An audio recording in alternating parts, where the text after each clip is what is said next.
નમસ્કાર દર્શક મિત્રો, ધ લોકસત્તા શોમાં આપનું સ્વાગત છે। નોઈડાના અત્યાધુનિક ગણાતા સેક્ટર 150માં 17 જાન્યુઆરીની તે કાળઝાળ રાત્રિએ બનેલી ઘટનાએ સમગ્ર વહીવટી તંત્રની પોલ ખોલી નાખી છે, જ્યાં એક આશાસ્પદ સોફ્ટવેર એન્જિનિયર યુવરાજ મહેતા પાણી ભરેલા વિશાળ ખાડામાં ડૂબી જવાથી કરુણ મોત નીપજ્યું। ગુરુગ્રામમાં પોતાની ફરજ પૂરી કરીને ઘરે પરત ફરી રહેલા 27 વર્ષીય યુવરાજની કાર ગાઢ ધુમ્મસ અને રસ્તા પરની ખામીયુક્ત વ્યવસ્થાને કારણે બેદરકારીપૂર્વક ખોદાયેલા એક ઊંડા ખાડામાં ખાબકી। અકસ્માત માત્ર કુદરતી આફત નહોતો, પરંતુ તંત્રની ઘોર બેદરકારીનું પરિણામ, કારણ કે જે જગ્યાએ કાર પડી ત્યાં કોઈ પણ પ્રકારના પ્રોટેક્શન પોલ, રિફ્લેક્ટર કે બેરિકેડ્સ નહોતા। યુવકના મૃતદેહને સવારે 6 વાગ્યા આસપાસ બહાર કાઢવામાં આવ્યો, જ્યારે તેમની કારને 3 દિવસ બાદ પાણીમાંથી બહાર કાઢી। આ ઘટના બાદ સ્થાનિક તંત્ર સામે પણ સવાલો ઊભા થયા છે। યુવરાજ જ્યારે પાણીમાં ફસાયો ત્યારે તેણે હિંમત હાર્યા વગર પોતાના પિતા રાજકુમાર મહેતાને ફોન કરીને મદદ માંગી।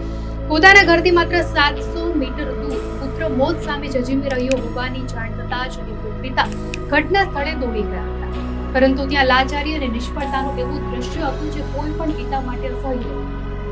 ઘટના સ્થળે હાજર સુરક્ષા ગાર્ડ અને પિતાની નજર સામે યુવરાજ લગભગ 2 કલાક સુધી કારની છત પર બેસીને હેલ્પની બૂમ પાડતો અને પોતાના ફોનની ફ્લેશલાઇટથી બચાવકર્તાઓને રસ્તો બતાવતો, પરંતુ આધુનિક સંસાધનોનો દાવો કરતી પોલીસ અને ફાયર બ્રિગેડની ટીમ માત્ર તમાશો જોઈ। પોલીસ કર્મીઓને તરતા નહોતું આવડતું અને ફાયર બ્રિગેડ પાસે હોડી અને સેફટી જેકેટ હોવા છતાં કોઈ પણ જવાન ઠંડા પાણીમાં ઉતરવાની હિંમત આપી શક્યો। મીડિયાને આપેલા નિવેદનમાં યુવરાજના પિતા રાજકુમારે કહ્યું, મારો દીકરો ફોન પર કહેતો રહ્યો, પપ્પા હું મરવા માંગુ, મને બચાવો।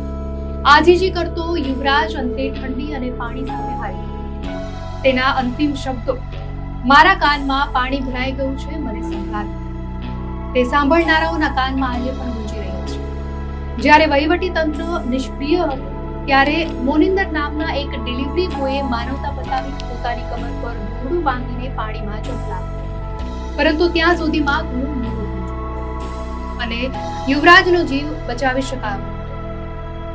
દર્શક મિત્રો, આ હૃદયદ્રાવક ઘટનાએ નોઈડા ઓથોરિટીની કામગીરી સામે ગંભીર સવાલો ઊભા કર્યા છે, જેના પરિણામે ઉત્તર પ્રદેશ સરકારે કડક કાર્યવાહી કરતા નોઈડાના સીઈઓ લોકેશ એમને પદ પરથી હટાવી દીધા છે અને સમગ્ર મામલાની તપાસ માટે એસઆઈટીની રચના કરી છે। સ્થાનિક રહીશોમાં ભારે રોષ જોવા મળી રહ્યો છે, કારણ કે આ એ જ સ્થળ છે જે અગાઉ પણ અનેક અકસ્માતો સર્જાયા હતા અને લોકો માંડ બચ્યા હતા। 31 ડિસેમ્બરે પણ અહીં એક ટ્રક ખાડામાં ખાબકી, છતાં તંત્રએ કોઈ સુરક્ષા વ્યવસ્થા ગોઠવી। દિલ્હીને અડીને આવેલું નોઈડા એક સુયોજિત શહેર છે, જે સલામત અને આધુનિક હોવાનો દાવો કરવામાં આવે છે।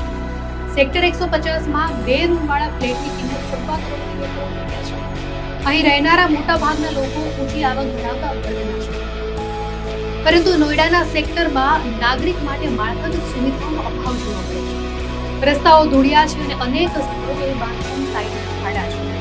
યુવરાજના પાડોશી કહે છે, આ કોઈ અકસ્માત નથી, હત્યા છે, સિસ્ટમની બેદરકારીથી થયેલી હત્યા છે। પહેલા સિવિક ઇન્ફ્રાસ્ટ્રક્ચર નિષ્ફળ ગયું, પછી ફર્સ્ટ રિસ્પોન્સ, પોલીસ પહોંચી, ફાયર બ્રિગેડ પહોંચી, બાળક મદદ માટે બૂમો પાડતો, પરંતુ તે બધા નિષ્ફળ રહ્યા। એ સવાલ થવો જોઈએ કે આવું કેમ? યુવરાજનો મૃતદેહ બીજા દિવસે સવારે મળેલી કાર 3 દિવસ બાદ બહાર કાઢવામાં આવ્યો, જે બચાવ કામગીરીની ધીમી ગતિ અને સંવેદનહીનતાનું જીવંત ઉદાહરણ છે।